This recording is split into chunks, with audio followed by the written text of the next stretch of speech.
খুলনায় দাফন করা হয়েছে কক্সবাজারের সন্ত্রাসীদের গুলিতে নিহত সাবেক কাউন্সিলর গোলাম রাব্বানী টিপুকে। তবে হত্যাকাণ্ডের রহস্য এখনো উদ্ঘাটন হয়নি। পরিবারের ধারণা পূর্ব বিরোধের কারণেই আওয়ামী লীগের এই নেতাকে হত্যা করা হয়েছে।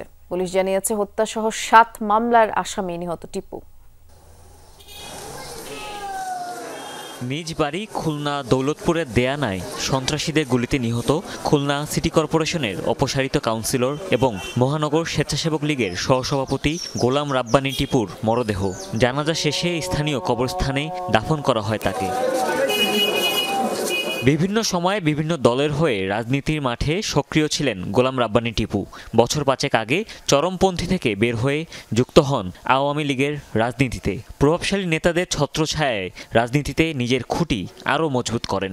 তবে টিপুর রাজনৈতিক পথচলা নিয়ে মতভেদ রয়েছে স্থানীয়দের মাঝে। কক্সবাজারে নিয়ে হত্যা করছে, নিশ্চয়ই কোনো পূর্ব পরিকল্পিত ছাড়া এটা সম্ভব না। 100 জন মানুষের কিন্তু সে মিত্র হতে পারে না, 2-4 জন কিন্তু তার শত্রু থাকে। 5ই আগস্ট পট পরিবর্তনের পর থেকে আমি তাকে কোনোদিন আর দেখিনি। মানুষটা শুধু এতটুকু বলেছে, হ্যাঁ ঠিক আছে, আচ্ছা আমি আছি, এতটুকুই আমাদের জন্য যথেষ্ট ছিল।